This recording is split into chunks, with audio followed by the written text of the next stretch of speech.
Good afternoon. Hi, I'm Patrick Rooney. I'm the Associate Dean for Research and Academic Affairs at the Indiana University Lilly Family School of Philanthropy. Great name. I'm here to welcome you and just give a really brief introduction about the Lake Institute and the Lilly Family School of Philanthropy. And one of the things that I think is fabulous is that we're a public research university, and yet we're the home of the Lake Institute on Faith and Giving. And I think one of the things that this shows is both a diversity in terms of intellectual capacity and intellectual interest, but also an openness to have exchange between academics and practitioners, and exchange between academics of different faith groups and practitioners of different faith groups. And I think the Lake Institute has made this all work very well.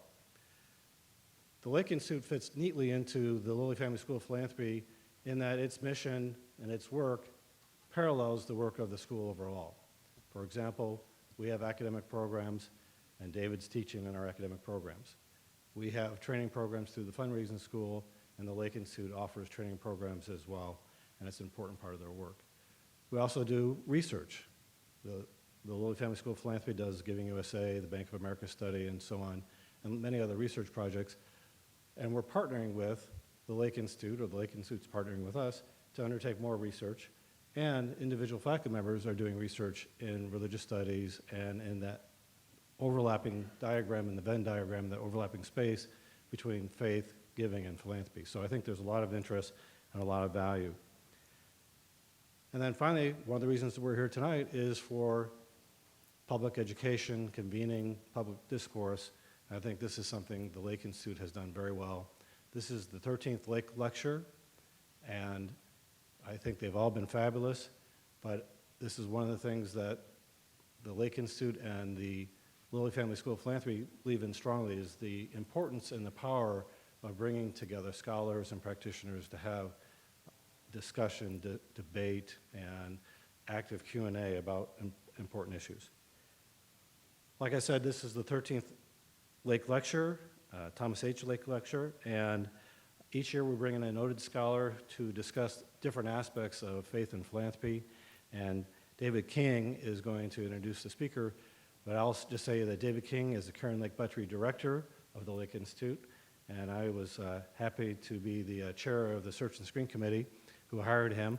And if you have any questions, see me afterwards, but I think we made a great hire, and I'm happy to have him. So David.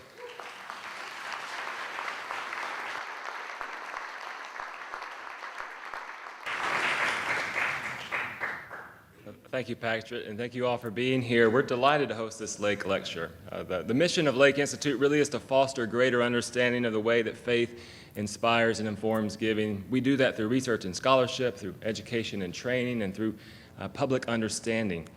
We've always approached these topics broadly because we know the power that religious traditions have on our cultures. And we've been fortunate through this lecture series to bring some of the world's leading scholars to engage these themes with us. And today is no exception. It's my privilege to introduce our lecturer this evening, Jonathan Walton. Reverend Dr. Jonathan Walton serves as the Professor of Religion and Society at Harvard Divinity School, as well as the Plummer Professor of Christian Morals at Harvard University, and the Pusey Minister in Harvard's Memorial Church. Formerly, Walton served as an assistant professor at the University of California, Riverside. Trained as a social ethicist and scholar of American religions, Walton's research addresses the intersections of religion, politics, and media culture. He's the author of a widely acclaimed text, Watch This, The Ethics and Aesthetics of Black Televangelism.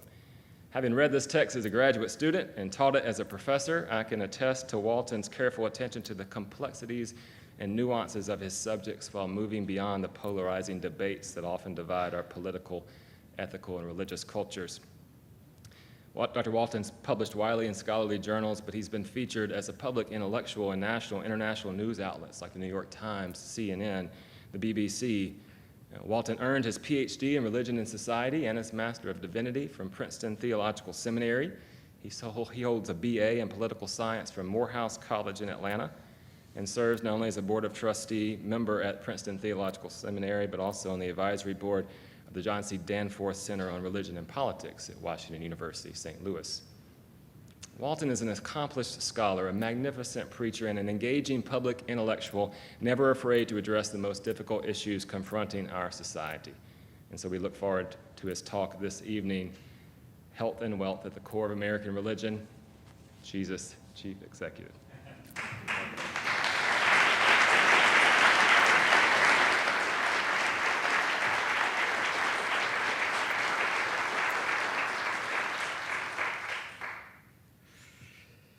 Good evening. It is indeed an honor and a privilege. Thank you so much to Patrick Rooney. And I just want to begin by extending my sincere appreciation to the Lilly Family School of Philanthropy in general, and the Lake Institute of Faith and Giving in particular for this humbling invitation to serve as the 13th annual Thomas H. Lake Lecturer. Everybody here, since my arrival in town, has been so hospitable. Everyone here has been so gracious. That includes your director, Dr. David King, who's a very gifted scholar of American religious history. I know he is glad, and we were just talking about being a part of what I believe is becoming one of the premier departments in American religion in the country here at IUPUI, religion departments. So good to see my friend Joseph Tucker Edmonds up there and so many others. The work that they are doing here is incredible. Also, your program manager, I have to give a shout out to the effective and efficient Karen Stone. She is just wonderful and I have a wonderful executive assistant back in Harvard, Elizabeth Montgomery. And Elizabeth said to me, this Karen Stone is giving me a run for my money.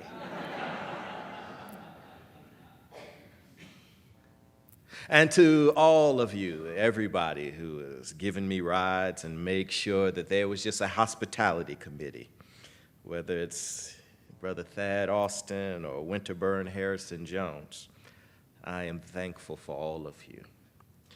And as we say in my Baptist tradition, and all of you here, because everybody is somebody in the house of God. Today's topic, Jesus, Chief Executive. Let's start in the contemporary moment, if we will. Please indulge me for a couple of moments. And we're going to protect Christianity. And I can say that. I don't have to be politically correct, or we're going to protect it. You know? And I asked Jerry and I asked some of the folks, because I hear this is a major theme right here, but 2 Corinthians, right? 2 Corinthians 3:17, that's the whole ball game. Where the Spirit of the Lord, right? Where the Spirit of the Lord is, there is liberty. And here there is Liberty College, but Liberty University, but it is so true. You know, when you think, and that's really, is that the one? Is that the one you like? I think that's the one you like, because I loved it.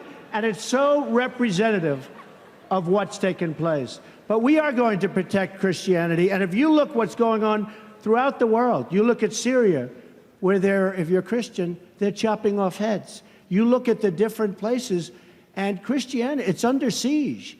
I'm a Protestant. I'm very proud of it. Presbyterian, to be exact. But I'm very proud of it. Very, very proud of it. And we've got to protect, because bad things are happening. Very bad things are happening.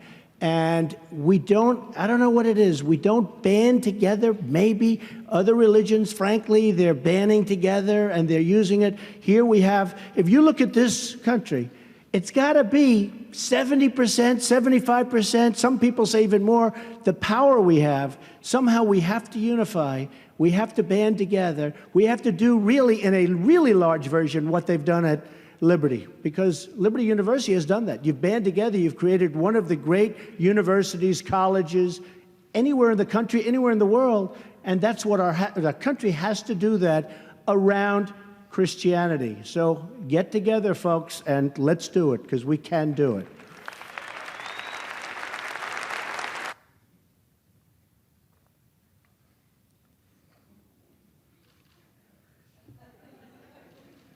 This was not intended as a joke.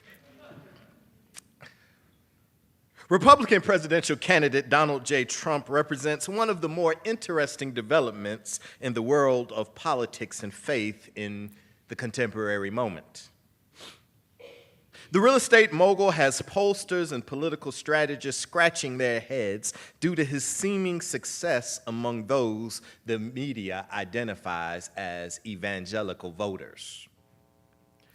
Now, of course, by evangelical voters, the popular media is referring to a subset of American evangelicals made up of white, culturally conservative voters who live along the southern crest of this nation, from Virginia largely down through Texas, over and up into Southern California, regions that we refer to as the Bible Belt and Sun Belt. Nevertheless, even among this particular strand of evangelical voters, Donald Trump's success has political scientists and pundits searching for answers. What's going on with this so-called values voters when Trump can beat more traditionally conservative evangelical opponents like Ted Cruz, Ben Carson, and Mark Rubio in states like South Carolina? What explains religious leaders like Jerry Falwell Jr., head of Liberty University, supporting a candidate like Trump, who makes remarks such as he doesn't necessarily seek forgiveness, or referring to 2 Corinthians as 2 Corinthians before Liberty's student body? And it does seem somewhat odd that a community that's known for its ardent conservative stances on marriage, sexuality, and personal sobriety would support someone that is unapologetically brazen, brash, and has a long history of flaunting wine, womanizing, and wealth like a soap opera star. Well, comb through popular publications, and you will see that many theories have been tossed about in recent months. Some suggest that Donald Trump has support from the self-professed evangelicals in Republican primaries. Further polling reveals that these tend to be evangelicals that are not consistent churchgoers. More regular church attenders, some studies claim, tend to have, quote unquote, higher educations and a higher aversion to Trump, the candidate. And so it's the quote-unquote less educated, non-church-going evangelicals that are supporting him. Maybe. Though I have to say, there seems something quite condescending and supercilious about this view. It seems to play to certain stereotypes about Trump supporters that were often the exact same stereotypes once used to describe conservative evangelicals or just evangelical proper as a whole. Now, some others suggest that Trump's evangelical supporters are not really Christians. They're too focused on economic issues and thus willing to compromise moral principles. Okay, fine. But such an argument devolves into a religious purity test that tends to never get us very far. Whether Constantine and the Roman Empire or the Christian coalition of the 20th century America, history has proven that those who feel authorized to circle theological wagons around particular worldviews as orthodoxy are typically worshiping in the idolatrous altars of what 20th century theologian H. Richard Niebuhr would refer to as henotheism. That is, elevating particular views and political positions as synonymous with God. This sort of position does not contain enough epistemic humility for me, to be honest.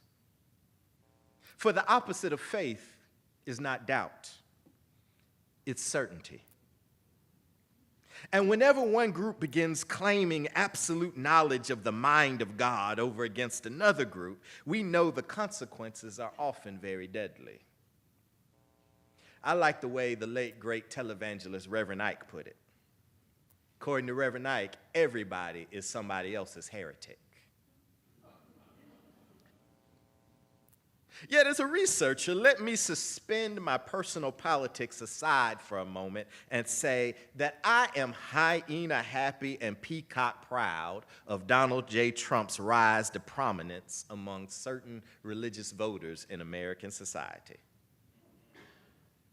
Because as a scholar of religion, he is justifying my existence.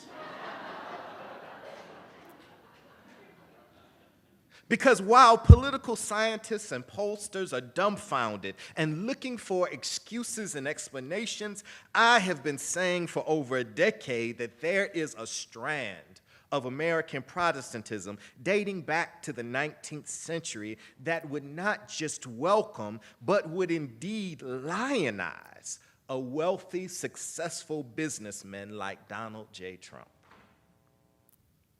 For this particular strand of Protestantism, he typifies what a life in Christ is about: business success, prosperity, seemingly good health, and incredible wealth. He's a doer, not a thinker.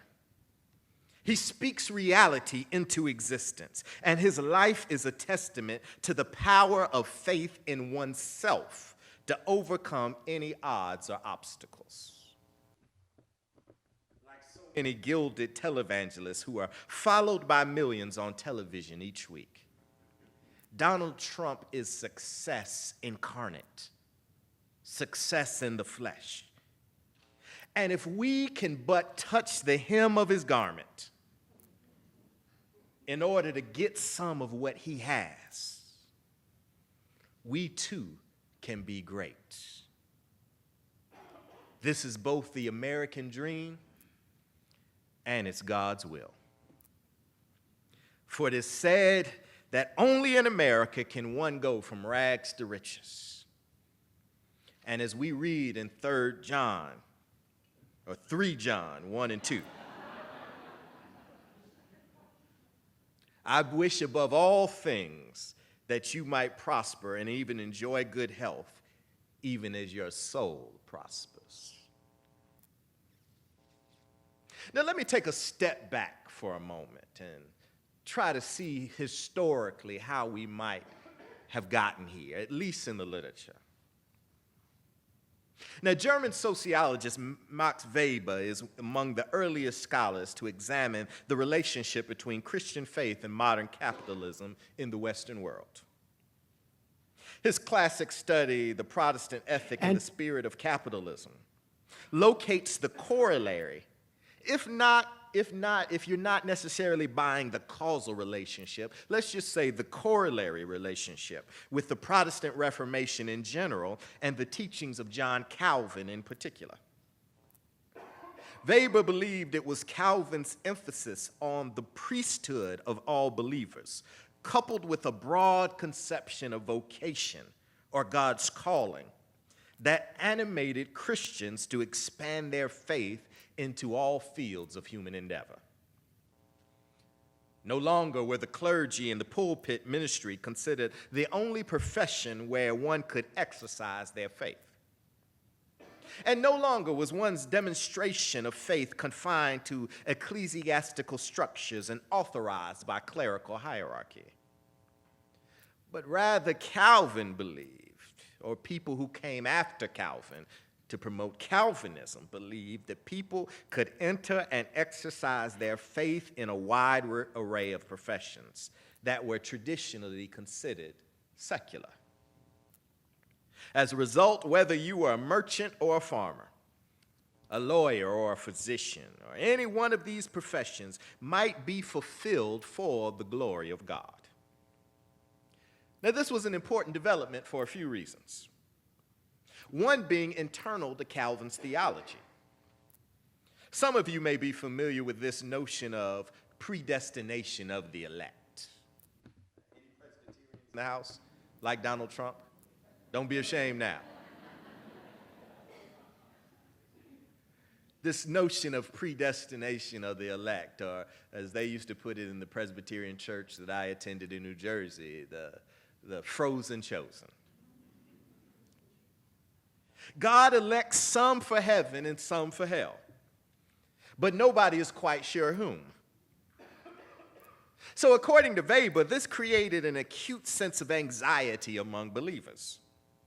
One's trying to live right and love right, yet you're still uncertain that one's faith and piety are enough to end up at the pearly gates. This created the conditions where people were forced to quote my mother, fake it until you make it. Anxiety drove people to put their head down, according to Weber, produce, reinvest, and produce some more.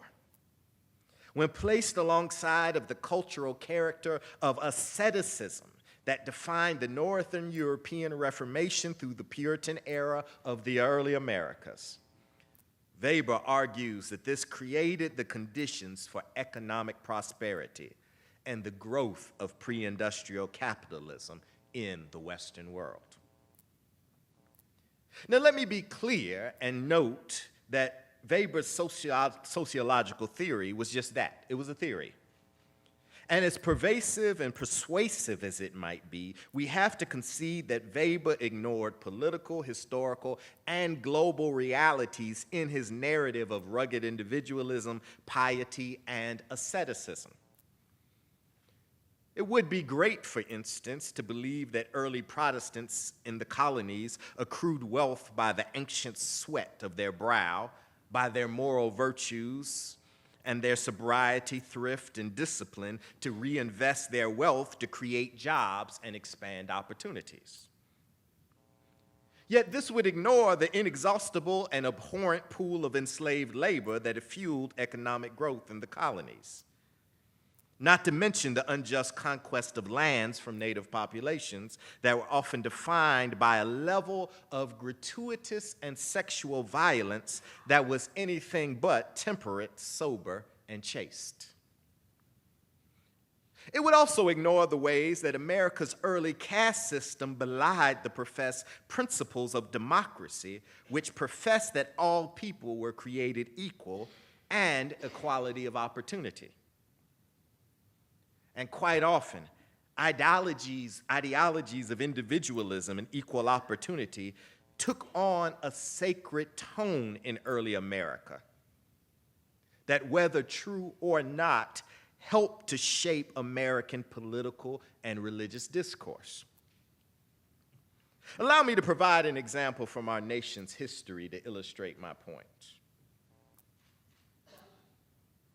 One of the most popular publications in the American colonies, actually Italy, France, and Great Britain during the 18th century, was a yearly almanac entitled Poor Richard's Almanac.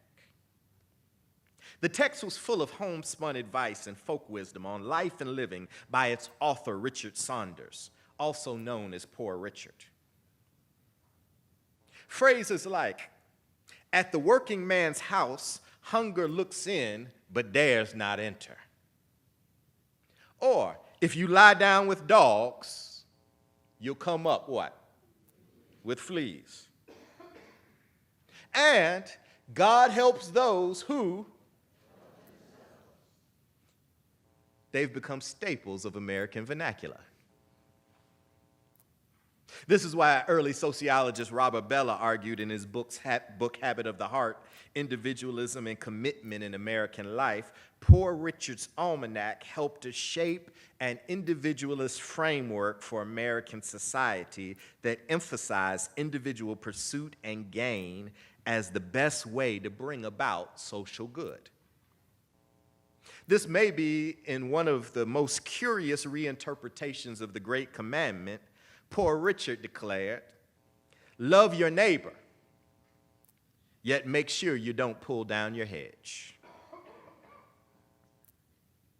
The character Richard Saunders, however, was anything but a common man dispensing folk wisdom to the masses. To the contrary, his name was not Richard Saunders, and he was far from impoverished. Poor Richard was a pseudonym for who? Who knows? Benjamin Franklin, early colonial leader and founding father. It appears that Franklin discovered early on that it was financially lucrative and politically expedient to frame his worldview through a populist doppelganger, intended to represent the conventional wisdom of the masses. It's interesting, though, because Franklin is promoting this moral framework of rugged individualism and personal piety as the surest path to success under the guise of Poor Richard, at the very moment Franklin is part of the ruling elite. A ruling elite that is systematically seizing the vast majority of property and power in the colonies. Contemplate the contradictions. While the colonies framed themselves as egalitarian, free of the abuses of Europe, men of influence like Franklin were receiving vast land grants from the British Crown, and also genuflecting for the Crown to, for example, have his son appointed governor of Pennsylvania. As Michael Parenti spells out in his contemporary classic text, Democracy for the Few, by 1760, fewer than 500 men in 5 colonies controlled commerce, shipping, manufacturing on the eastern seaboard. And following the revolution, the so-called founding fathers devised it that only property-owning white men could vote in 12 of the original 13 colonies. This group constituted a mere 10% of the total population. Women, Native and African peoples, as well as non-property holding white men were denied a political voice. So though Poor Richard demonized caste systems, his brain trust Benjamin Franklin was remixing and redeeming Europe's monarchical model toward the benefit of a colonial elite. Might we think Benjamin Franklin was successful and made an impact on American religious life, particularly as Poor Richard? Well, according to one study conducted by the Barner Group, 82% of Americans believe that the phrase, "God helps those who help themselves," is in the Bible. These are the sorts of contradictions, my friends, that I want you to keep in mind as we turn to the prosperity gospel in America. The term prosperity gospel is typically deployed as a broad appellation or name to describe a variety of Protestant traditions that emphasize mind science, positive thinking, physical healing, and material rewards. These traditions include various strands of New Thought, metaphysics, evangelicalism, neo-Pentecostalism, and the Word of Faith movement. This is why any discussion of prosperity gospel in America must be pluralized. It's better to say prosperity theologies or prosperity gospels in order to capture the multi-tradition frameworks and histories that really represent the movement. They are as broad as, that's Oral Roberts up there to the right. Down in your right-hand corner. Anybody recognize that person? Father Divine. Anybody recognize the man to the left? Norman Vincent Peale, right? So whether you're talking about Oral Roberts, Pentecostalism, Norman Vincent Peale, quote-unquote mainline Presbyterian about as they come, or down in the right, Father Divine, spiritualist, mystic. He understood and his believers believed him to be God. They all represented particular strands of what we would call prosperity theology. Moreover, not only do we have to pluralize it, we also have to contextualize it. And we have to contrast the use of the term prosperity by different groups and different movements. For some, prosperity has connoted community uplift and collective concern. For others, prosperity refers to individual accomplishments and the accumulation of material goods on a personal level. Nevertheless, it's with these distinctions in mind that I want to focus on one particular and recognizable strand of the prosperity gospel to start, and then we're going to come more quote-unquote mainstream. Let's start with the Word of Faith movement. The Word of Faith movement developed within the second half of the 20th century out of the post-war healing revivals. The leading faith preachers of the previous century all traced their ministries to Kenneth Hagin Sr. on the left here, of Broken Arrow, Oklahoma. The former Assemblies of God minister developed a pedantic and pedagogical approach to healing during a time when other white healing revivalists such as William Branham, Catherine Kuhlman, and even Oral Roberts were better known for their homiletic histrionics and theological sensationalism.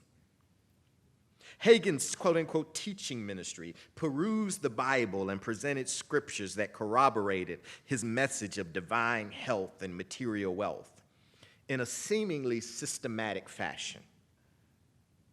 In the post-World War II era, Pentecostal revivalists like Kenneth Hagin shifted from healing revivals to financial prosperity.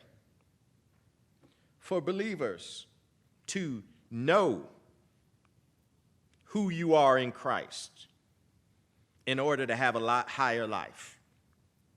To believe that the Bible is a contract between believers and God.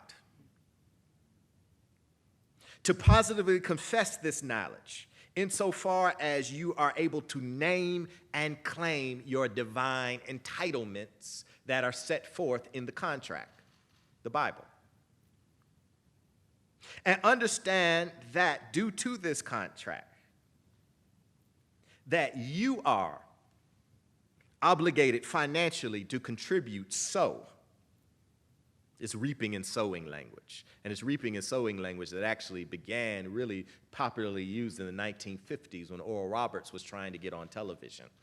And he started a campaign in his magazine promoting, if you give 10%, if you give whatever you give, it will be given back to you tenfold. If you sow $10 into this ministry, then somehow or another you'll get $100 back tenfold, right? That's what you'll reap. And if you sow into a Word of Faith ministry, God is then bound to return that contribution tenfold. Now, of course, some of the largest Protestant congregations in the United States extend directly from Hagin's tutelage. These include the Lakewood Church, that was formerly led by John Osteen and now is led by the ubiquitous Joel Osteen. Anybody who's ever been in the airport, you recognize his face. There's Kenneth and Gloria Copeland of the Eagle Mountain International Church in Fort Worth, Texas.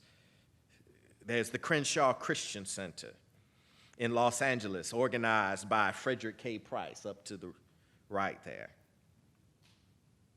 And similarly and subsequently, they have mentored and launched the ministries of famed evangelists such as Creflo Dollar of Atlanta and Jesse Duplantis. Now, the theological character of the prosperity gospel teachings, however, have a much longer genealogy, and it transcends and precedes the so-called healing revivals of the 1950s. In fact, much of Hagin's teachings can be traced back to a 19th century New Thought positive confession mind science teacher by the name of Essex William Kenyon, seen here. Not only can Hagin's writings be traced back, actually it's been proven that most of the writings were actually just plagiarized from Kenyon. Born in 1867 and raised amidst the burgeoning tide of the Industrial Revolution in the aftermath of the Civil War. If anything, Kenyon's health and wealth orientation makes him a product of his time. Charles Wesley Emerson's Faith Training College in Boston introduced young E.W. Kenyon to holiness teachings and developing New Thought philosophies. It was this emphasis on the denial of self for the purpose of receiving the inward fullness of God that created the conditions that necessitate divine healings. In this vein, Kenyon and others took the traditional substitutionary atonement theory. They took that theory of atonement a step further, arguing that the finished work of Christ on the cross affords Christians all the privileges and power of a living Christ. In Kenyon's words, he, being Jesus, became as we were so that we might become as he is, end quote. So divine healing, having one's material needs met, and being able to speak to one's situation by faith then, are spiritual entitlements of Christians. As a new thought, a certain spiritual discipline and self-mastery are emblematic of a God potentiality that is latent in all of us. All of us have that potential. It's latent inside of us. It's just up to us to tap into it, the teachings profess. Now, not unlike the contemporary moment, though I do want to hold on to historical specificity here, let's talk about the cultural air. The cultural air of Kenyon's time in the late 19th century. It was saturated with the gaseous mixes of anxiety, greed, optimism, and despair. Let's consider, for example, the gendered dimensions of these changing realities within the changing winds of American capitalism. There was a real anxiety, for example, among men. In the mid-19th century, a context of male competitive capitalism created the conditions for America's middle class to distinguish itself by embracing highly gendered conceptions of respectability and of gentility. What do I mean by that? Well, being a successful man in the market depended upon one's capacity to regulate your passions. Recall Weber. Self-discipline, self-mastery, sobriety, thrift, and honesty were conceived as the path to the markers of middle-class masculinity. You were masculine, you were middle class, all of these markers shone through if you were responsible, respectable, austere, and ascetic, a certain level of asceticism. On the other hand, a focus on domesticity for women rose to the fore. Because why? The home was viewed as the site of this kind of virtue cultivation. Largely, and let me be clear here, when I'm talking about competitive capitalism, you do understand I'm talking about white male capitalism, white female piety, and the like. Let's be clear. A pious, virtuous white woman, who of course was conceived as innately more moral than white men, even if less developed intellectually, the logic went. Women fostered the home conditions to enable and encourage her husbands and her sons to succeed in the marketplaces. But something shifted. After the Civil War, small-scale competitive capitalism based on an entrepreneurial impulse was in decline in American society. The rise of corporatism and low-level clerical occupations in the post-war era placed professional ceilings over the heads of otherwise industrious, hard-working men. This is why, as historian Gail Benderman notes in her American Cultural History of Gender between 1870 and 1910, the percentage of middle-class men who were self-employed dropped from 67% to about 35%. And a series of economic depressions between 1873 and 1896 further unsettled the shifting terrain upon which middle-class masculinity was constructed. Self-restraint and self-discipline became increasingly incongruent with the prevailing cultural trend toward consumer capitalism and the aesthetics of leisure. not ascetics, aesthetics of leisure. In other words, the markers of middle-class maleness shifted from ascetic virtues to aesthetic consumerist excess and indulgence at the very moment fewer and fewer American men were able to earn the incomes that conspicuous consumption demanded, to use Thorstein Veblen's now ubiquitous phrase.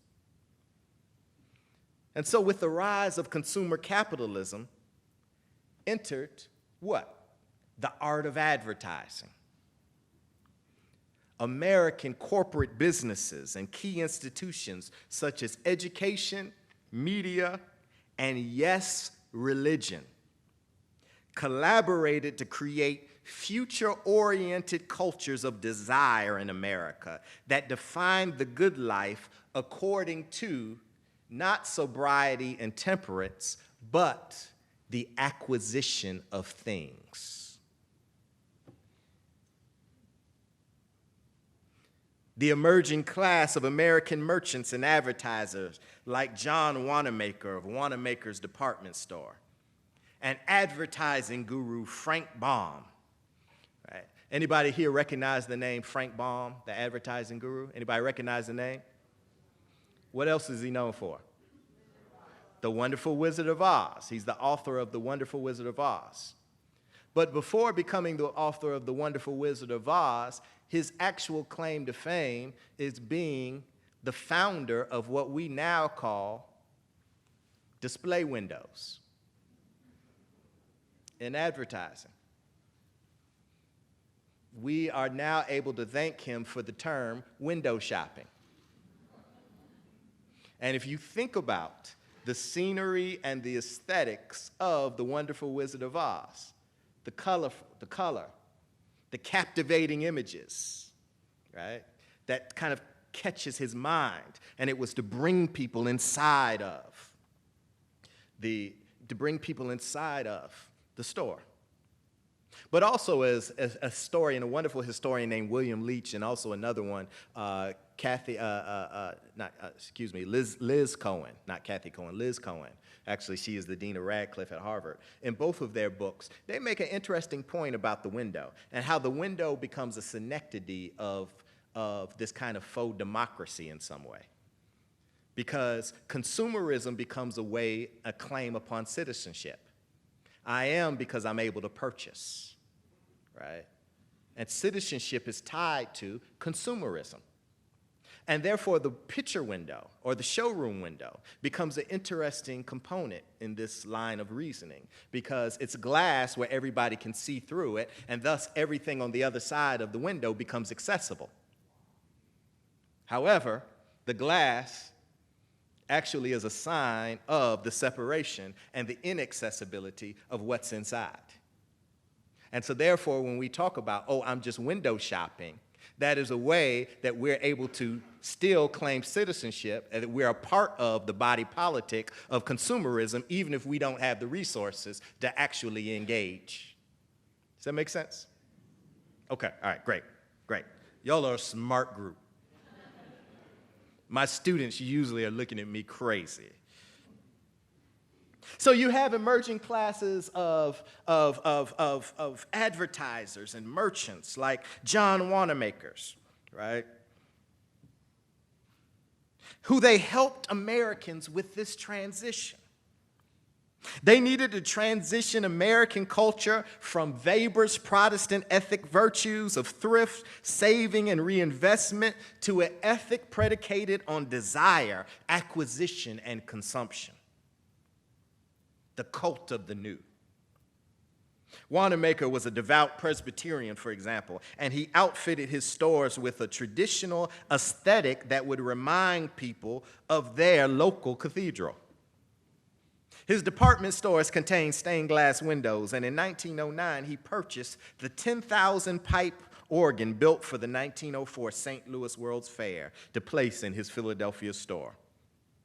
This provides shoppers with the feel that their shopping experience was indeed a sacred endeavor. Right? How many of you thought originally this was a cathedral, the picture? Yeah, that's his department store. Wanamaker also helped to build one of the largest Sunday school classes in the country at his local church, Bethany Presbyterian Church. He drew a crowd of nearly 2,000 each Sunday. And central to this Sunday school was a men's group that he named the Roman Legion, many of whom were employees in his store. He also heavily supported the YMCA because, in his words, it was a good return on his money. Christian associations, he stated, offered the kind of moral safeguards and moral encouragement to the men he employed. Wanamaker taught in his Bible study to the Roman Legion the themes of hard work, flourishing, and self-sacrifice through an evangelical frame, even as the actual store itself promoted the exact opposite values.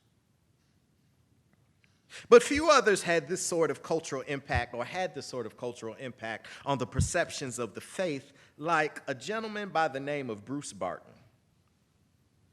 Bruce Barton was one of the premier advertising executives in the nation over the first half of the 20th century.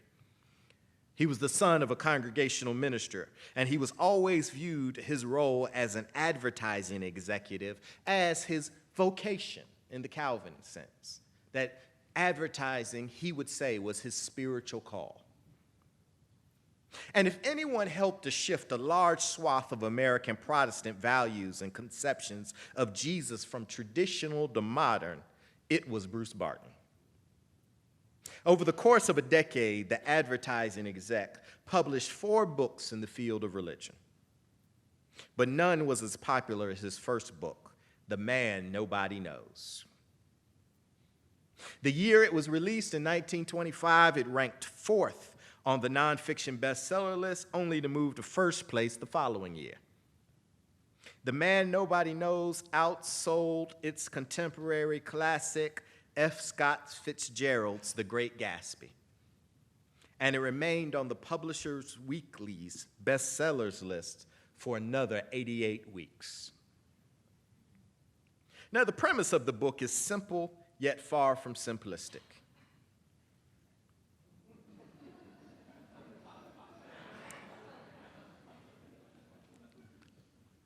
The book depicts Jesus as the founder of modern business. In Barton's words, Jesus was the world's greatest business executive. He took 12 low-ranking executives and created the largest, most successful corporation the world has ever seen.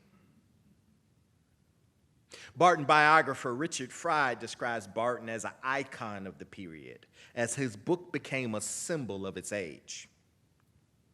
And in the time that I have left, I would like to identify 3 major themes from this particular book that I believe have ethical implications for proponents of the prosperity gospel in the contemporary moment, and also take a moment to shift the emphasis and history of prosperity gospel away from Pentecostals and evangelicals and ground it squarely in, quote unquote, mainline Protestantism. These 3 themes speak to the larger developmental modernist impulse that drives the theology of his book and our current popular conception of Jesus in American society. Jesus, the chief executive. The first thing Barton did he located Jesus within a recognizable rags to riches motif, veiled under limited aspirations, the limitations that were placed around Jesus' aspirations. He depicts Jesus as a small-town boy from a rural village that had an internal consciousness of power that helped him to see that he was bigger than Nazareth. This is the feeling, of course, that comes to successful men, Barton avowed. Successful men who recognize the limitations of their surroundings and set out to find a larger purpose in life. In many ways, it was also corollary with this kind of Gemeinschaft der Gesellschaft that was defining the social sciences or emerging social sciences, right? This kind of from community to society, from rural to city, from folk to modern, right? This kind of modernist impulse. And we see this in the life of Jesus, as Jesus went from Nazareth to the larger Galilee, possibly Sepphoris. Now I'm actually trying to help Barton out a little bit. But he actually went probably to the closest city, and that's where he found his disciples, and he began to create his modern business enterprise. The second thing Barton did was transform Jesus from a feminized middle manager to a masculinist captain of industry. The second chapter of the book. Anybody here ever read the book by chance? Go home and read it. It's a very interesting read. I really do. I encourage you to go home and read it. It's a staple of American history. The second chapter of the book is entitled The Outdoor Man. And it depicts Jesus as a manly man, a carpenter who worked out in the open air with brute strength. And this, according to Barton, is why both men and women accepted his leadership. Because according to Barton, neither men nor women are drawn to weakness. And so there's several images in chapter 2 of Jesus outside with his disciples, and they're describing their shirts being off, and they're working hard together, and their power. It's really homoerotic and interesting, by the way. But Barton was actually doing something greater here, right? He was not only connecting his work to the larger trend of muscular Christianity that was attempting to reclaim Protestant churches as male-dominated spaces in this particular moment. He was also tapping into intellectual developments around masculinity and social developments led by scholars such as psychologist G. Stanley Hall at Clark College. Do y'all remember what I was talking about, the crisis of masculinity in the 19th century? Remember that little part of my lecture earlier? Let's revisit that for a second. Because G. Stanley Hall emerged as a central contributor to developing new ideologies about male power, linking new representations of white male power to racialized civilization discourse. Hall was responding to a masculine paradox created by the pervasive diseases of neurasthenia among white middle-class men. Anybody here ever heard of neurasthenia before? I'll give you $5 if you have. And I know I'm in a room of philanthropists, and so I'll sow $5 and then you give me 50 back. Neurasthenia, anybody heard of this? Then it was called basically a nervous disorder. And it was a nervous disorder that was most often attributed to women. But because of the growing anxiety and possibly even clinical depression among men, while you have a fracturing economy, it was seen as a symptom of the effeminization of men who were trapped in low clerical positions within the corporate hierarchy. And men were developing neurasthenia because they were being effeminized by sitting at their desks all day.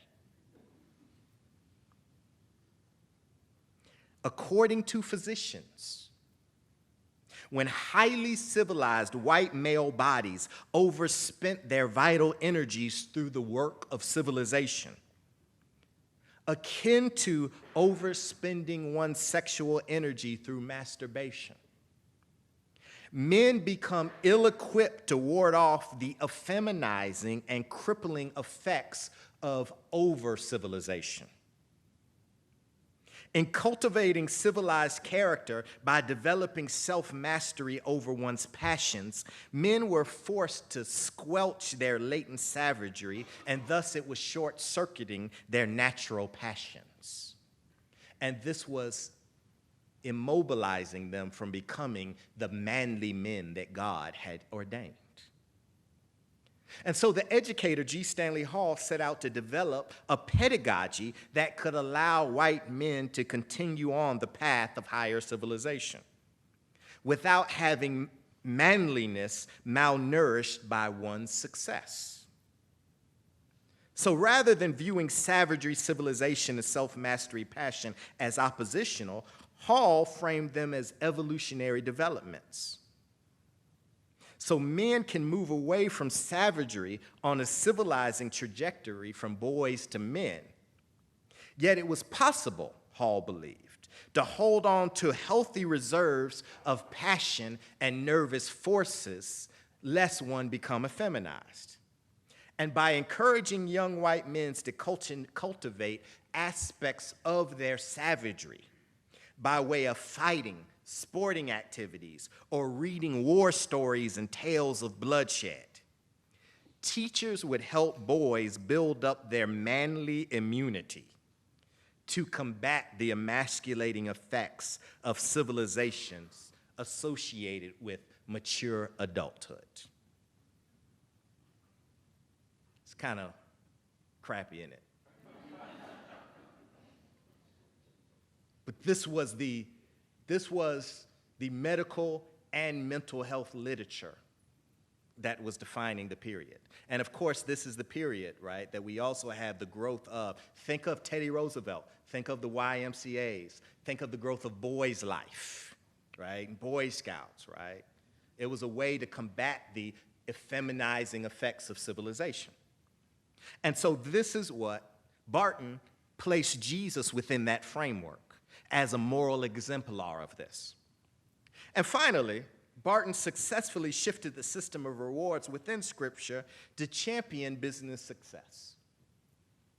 He reinterpreted Matthew 10:39, which reads, "He that findeth his life shall lose it, and he that loseth his life for my sake shall find it." Rather than interpreting this text as either a call to literally the martyrdom or a call to service with confidence of a heavenly reward, we're not quite sure how the writer of Matthew meant it, but we do know that it may have had something to do with actual real martyrdom. Barton employed this text as a prescription for social advancement. For Barton, selflessness was the way to succeed. Sacrifice is the way to acquire. Not in any spiritual, otherworldly, or ultimately redemptive way, but in a material and physical way. Does this sound familiar, anybody? You sow, and thus you'll reap. This is why he would cite business leaders, for example. Barton, I'm talking about. He would cite business leaders like Henry Ford to underscore his point. I'm quoting Ford here. If a man gives his whole self to being productive, the money will roll in so fast that it will bury him if he does not look out, end quote. Now, this is definitely a different spin on seek ye first the kingdom of God and his righteousness, and all other things will be added unto you. Now, let me be clear what I'm trying to do here as I get ready to take a seat and have a conversation. This is not about bashing Barton, but rather all I'm trying to do is locate the prominence of his text within a particular historical moment and cultural context that revered business enterprise. And it was this ideological fusing of commercial interests with the religious impulse that created a particular conception of Jesus that proved to baptize business enterprise and sanctify financial success. This is at the heart of what many people now call prosperity gospel. What are the implications today? Well, let's consider the final third of the previous century alone.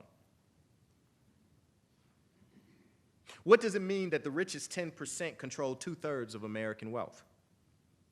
And gains were even greater among the most elite. Between 1979 and 2007, the top 1% change in share of income increased over 120%. In comparison, 60% of American households shared a 13.5 real income increase, and virtually all of this income gain among the bottom, middle, and lower income can be attributed to the rise of multiple income households and working longer hours, if not multiple jobs. Another way to consider unequal growth of the economy is to simply compare the difference between executives and average workers in 1980. In 1980, the average Fortune 500 CEO earned about 42 times as much as the average worker.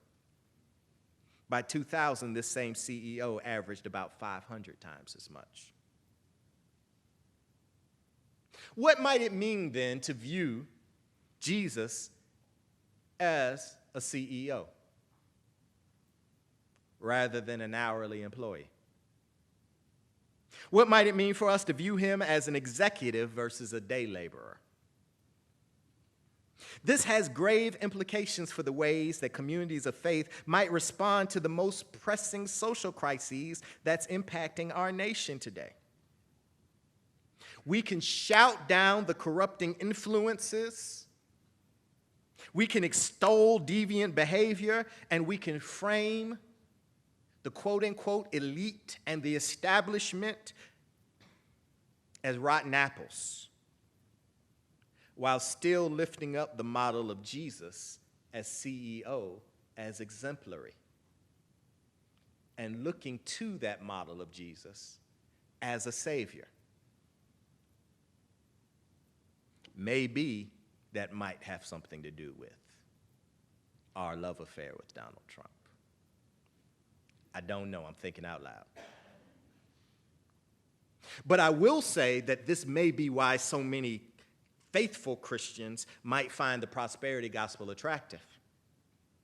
If Wall Street CEOs and the American overclass and most of you in this room and me as a professor of Harvard, if all of us can live the American dream, then the faithful too believe that God wants them to prosper and be in good health, even as their souls prosper. The worldview that informs ardent devotion to these theological principles becomes largely indistinguishable from its socioeconomic, though no less religious variant of free market fundamentalism. For this is the cultural context in which the prosperity gospel participants in which they live, they move, and they have their being. This is why I believe that prosperity gospel preachers are in a win-win situation. And by prosperity gospel preachers, let me just say I'm also including the likes of a Donald J. Trump. They're in a win-win situation. They're in a win-win situation fueled by both evidence and anxiety. That is to say, when economic times are good, this is evidence that an image of Jesus as a CEO or Jesus, a CEO savior, is a good one. And when economic times are bad, this same image of Jesus as a CEO helps allay and alleviate the anxieties that come with economic uncertainty and financial fragility, having faith in knowing that Jesus, a chief executive, will show up and deliver. And this is why the theology of prosperity, I argue, remains in a win-win situation. And to me, this kind of sucks.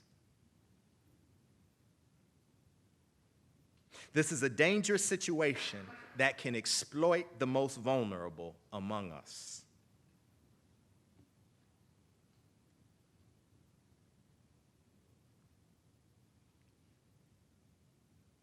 And I just have a hard time believing that it's God's will.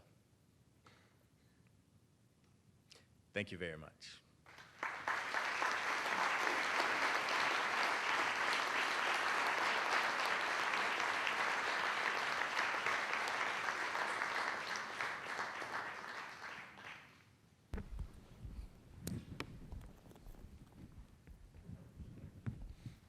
Well, thank you, Jonathan, for an insightful historical look at contextualizing the pluralities of the prosperity gospel, how it has historically been rooted, and moving beyond simply networks or strict connections, but think in the broad way that it fits within our culture in America, and in many ways still is connected to our times today and challenges us in many ways. So we have a lot of fundraisers in the room, philanthropists, nonprofit executives, and many of us as fundraisers would talk about the joy of giving and talk about Christian Smith, our lecturer last year, a sociologist of religion at Notre Dame, talks about the joys of giving, the health benefits, the social benefits, the warm glow. It's not contractual. It's not sowing a seed and getting a tenfold, hundredfold return. What would you say to us as fundraisers, philanthropists, leaders in this space about how to talk about the joys of giving and without slipping into maybe a contractual sowing a seed type of approach? Yeah, this is one of the reasons that I thought when I was invited to give this lecture. For one, again, thank you, David. David and I go back some years, and I thought it was a joke when I was invited to give this lecture, because, and I know it was a joke when I told the people at Harvard, because as it relates to administrators at Harvard and fundraisers, that's part of my role at the Memorial Church. Whenever they put up the list of fundraising for the year before, I'm always at the bottom of the list. So that's why I thought it was a joke, you inviting me here.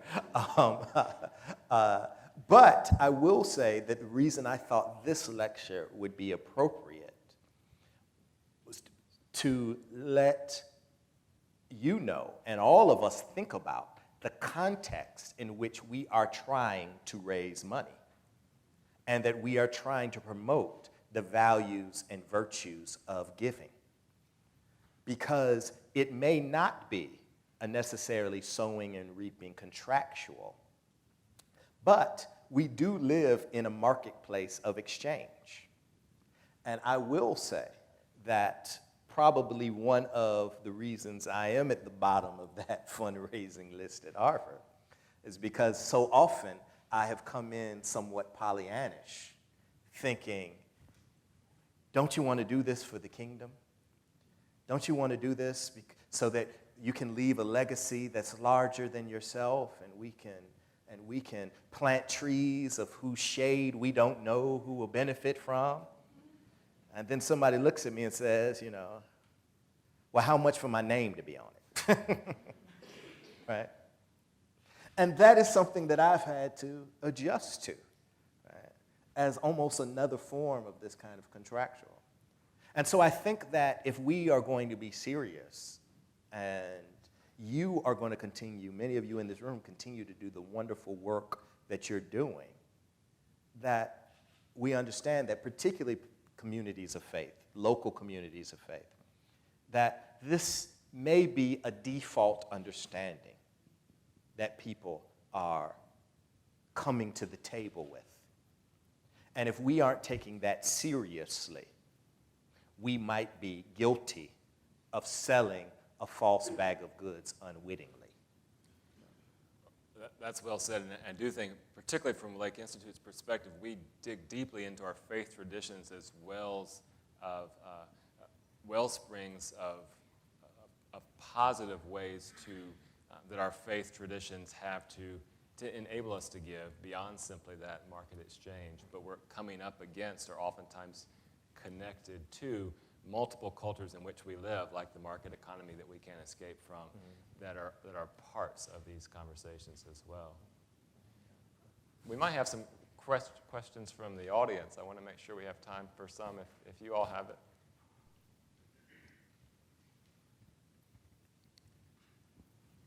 Got one there. Hello, thank you so much for your lecture. That was wonderful. I was really fascinated about you talking about just the impact of industrialization. And even in line with the first question that was asked, when we're talking about individual giving, especially in the philanthropic world, we also often think, oh, what about the individual? So going back in history a little bit, I'd love to hear more insight from you on the impact of the Industrial Revolution on the sense of community and family, as folks were forced to work, leave their home fronts where, you know, the population was the family, we were all together, and our history and traditions were practiced in a more communal fashion and then forced into a marketplace that required the family to get smaller. And as a result, the impact of us living really as individuals as opposed to the community and how that impacts our giving.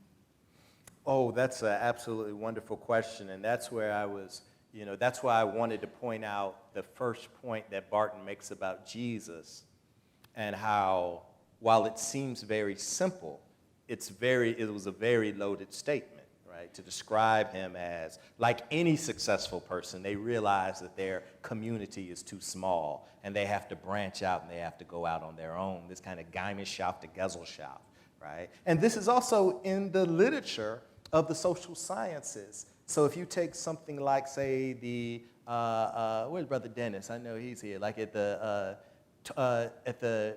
School of Sociology in the early 20th century at a place like University of Chicago, right? Park School, Robert Park School of Sociology is kind of, ecology of urbanism. And that was the teaching that one needed to leave their enclave, whether you were a Polish peasant, right? Or whether you were a Southern migrant, or whether you were a part of a Jewish community or a Catholic community, that was actually pathological to be a part of these communities. It was only as you developed, as you moved from this collective to a kind of a robust individuality, and that is how you advanced as a person, right?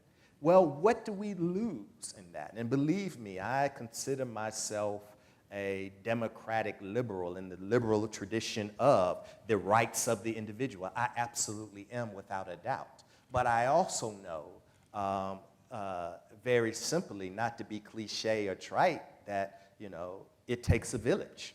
And I also know that we're all here because of the fact that we stand on somebody's shoulders and we benefited from things that people put in place and sacrifices that people made to get us here today. And so for me to simply claim some sort of bootstrap narrative that eradicates that past and eradicates those sacrifices, I do so at my own folly, and I believe in our communities we do so at our own folly. So we have to find a way. We have to find a way that we actually impress upon our community members that there is a common good, right? And that there is a fabric, right? As Dr. King put it, largely quoting Benjamin Elijah Mays, the great scholar out of the University of Chicago, but Dr. King says it in a letter from a Birmingham jail, we are all inextricably linked by a common fabric of humanity and garment of destiny. What affects one of us directly affects all of us indirectly. And as long as we think that charitable giving is just something that we as the privileged are able to do to help the quote-unquote less privileged, just to kind of do our part and not realize that we are actually benefiting from it as well because we're all interconnected, because there as they go, I go also, right? I think that we aren't creating the right mindset and cultivating the right terrain for a kind of robust collective giving. So thank you. Thank you for giving me that opportunity. So a question here. Thank you for your thoughts. It's just a wonderful experience today. Thank you. Thank you. Thank you. I can't help but think about the trend the last 20 years or so of a venture philanthropy, of individuals, venture philanthropy, individuals of great wealth who decide the way in which they want the world to change, and then figure out who to pay to do that for them. It's philanthropic, and it's, in many cases, authentically a desire to improve the world, but it's also, in some ways, narcissistic. I don't know, I just wondered how all of that lives in this, construct that you've given us. Yeah, my daughter is named Zora Neale. She's named after the great writer Zora Neale Hurston of the Harlem Renaissance. And one of Zora Neale Hurston's famous phrases is that in life, we're all just trying to hit a straight lick with a crooked stick. And that's how I think about, right? I think about that we're all, in terms of the unintended consequences, both good and of ill, that can come out of our actions. And so there are examples throughout history of very narcissistic individuals giving in the name of their own kind of grandeur. And yet, out of those gifts, so many people were able to benefit. So I quoted Henry Ford, and while I know that, for example, one of my theological heroes, Reinhold Niebuhr, was a thorn in Henry Ford's side, right? It's the Ford Foundation and their funding for an early program that ended up becoming the Fund for Theological Education, right? That I wouldn't be sitting here as a scholar of religion if it had not been for that program. In the same way, we also know that there have been people that have given, and the history has proven that there have been people that have given selflessly and in the right spirit. Martin Luther King Jr. collected over $200,000 a year in speaking fees and only took about $1 a year in salary. Right? Gave everything he had to the movement, because he never wanted to be accused of any sort of self-centered or financial impropriety. And we can laud him for that and for his integrity, and we should.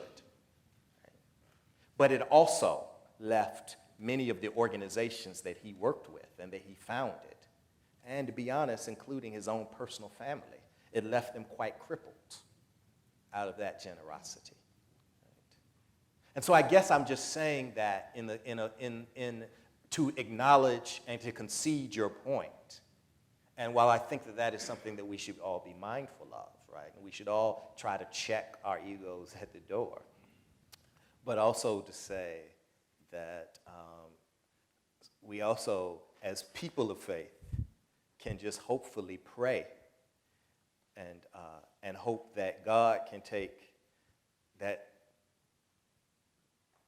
how many fish and 2 fish and 5 loaves of bread, that God can take it in whatever spirit it was given, bless it and break it, and use it to be a blessing to somebody else. I mean, I think that's where faith comes in.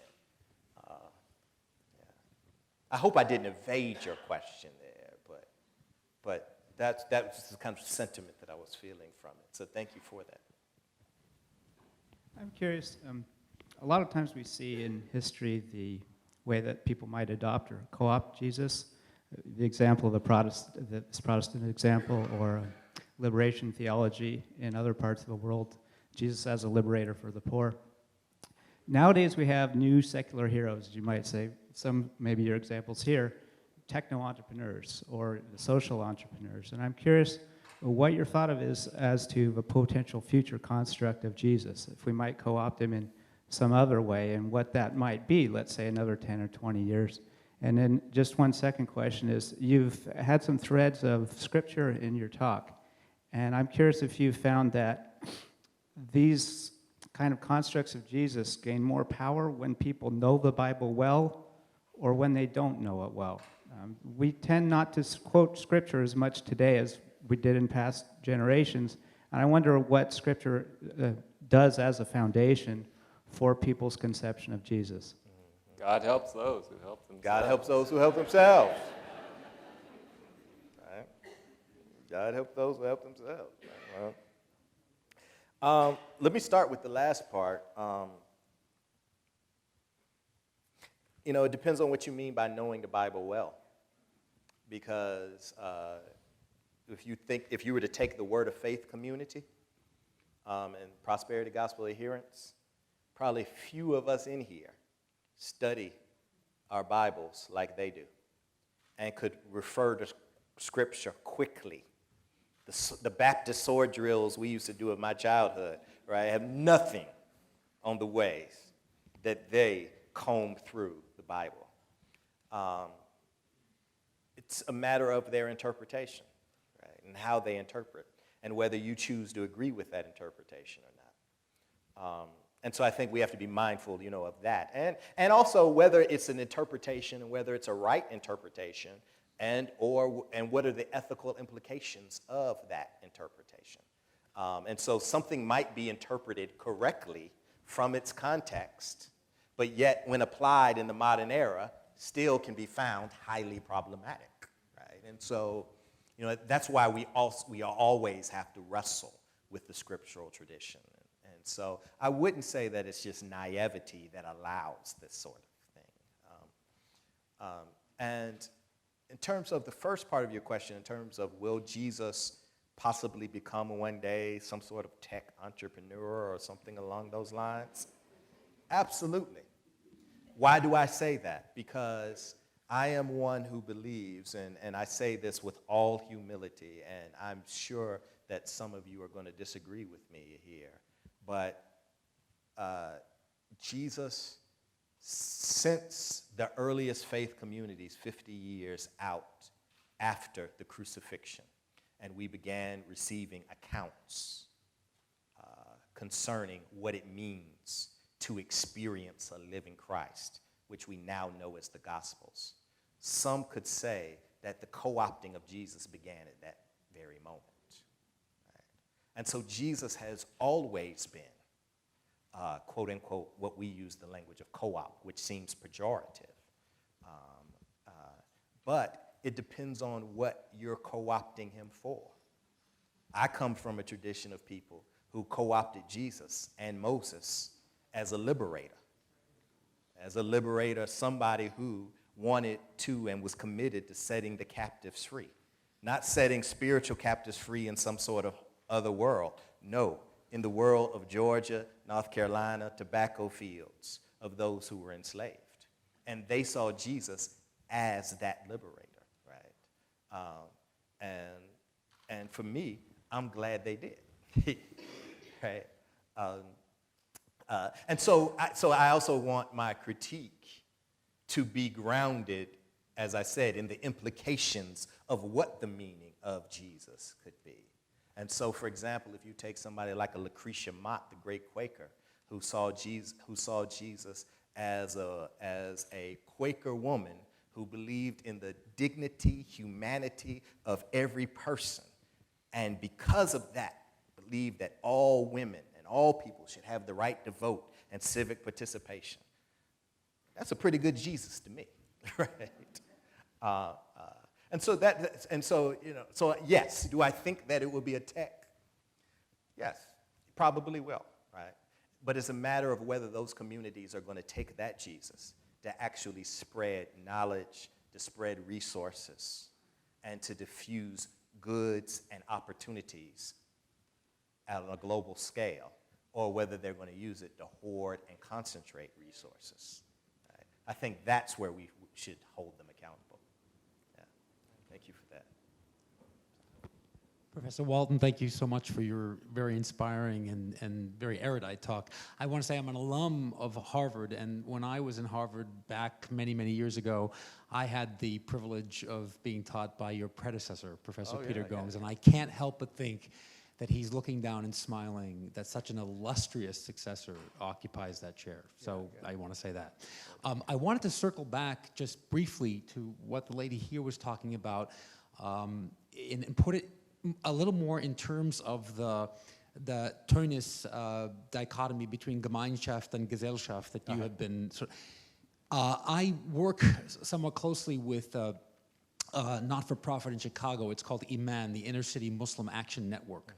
And they work at the south side of Chicago. And one of the things that the problems are always confronting in terms of raising money, and particularly even getting grant money for some of their incredible transformative programs. They have a green reentry program where they take ex-offenders are able to learn contracting trades, actually rehab a house, and then live in that house, okay? Is that the desire of, to return to the binary, the desire of the Gesellschaft to dominate and control the Gemeinschaft, so that you can't actually trust the people in the community with these resources to make the decisions about how to use the resources that will be most authentically transformative for them and really kind of achieve the goals that they want to set for themselves. Because the idea is these people can't possibly know what they need to know to lift themselves, quote unquote, out of poverty. And I was wondering what you thought about that, because I kept being struck by the fact that you mentioned that binary a couple of times and then relating it to what this lady said.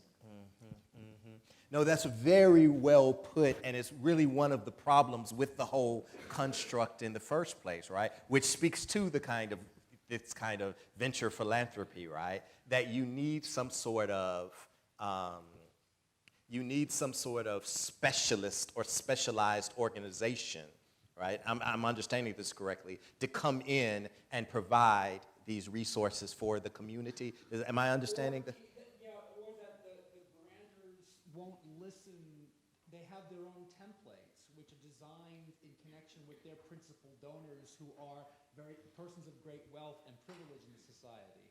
And it's disconnected from a kind of organic understanding of the lived experiences of these people, right? And allowing them to make the executive decisions about the use of financial resources for transformative ends. Yeah. That's the kind of hubris and supercilious view of the other that I hope from the very beginning of this talk I was trying to call into question. Even in trying to call it into question about how we, some of us even in this room, right, many of my colleagues and friends, perceive people on the ground, including followers or, supporters of Donald J. Trump, right? Because while sometimes there are cases, and let me be clear, there are cases, right, where the tyranny of the community, right, can actually end up squelching and squashing great productivity, right? And the prevailing ideologies can blind people to the ways that if they were actually just to break free of the narrative that has encamped around them, they might be able to see better from a panoramic perspective. But if we are going to say that, which is true, and we're going to ask for that kind of epistemic humility from the people on the ground, then we also have to have and ask that same sort of epistemic humility from those of us and those who have the resources who want to contribute. That there has to be some kind of meeting in the middle, right? That it cannot be community uplift by fiat, right? From a high perch. Right? So absolutely, right? But I do want to say, again, and this is not me straddling a fence. This is me just being very clear on, right? Not over essentializing one side or the other. Right? People in the community, they know what's best. Let's just give them the money, and then we'll walk away. And then there's no systems of accountability. There's no structures in place. There's no a kind of governance structure to make sure that there's a kind of transparency and a level of accountability there. Right? No. But on the other hand, this sort of condescending philanthropy that you identified, it's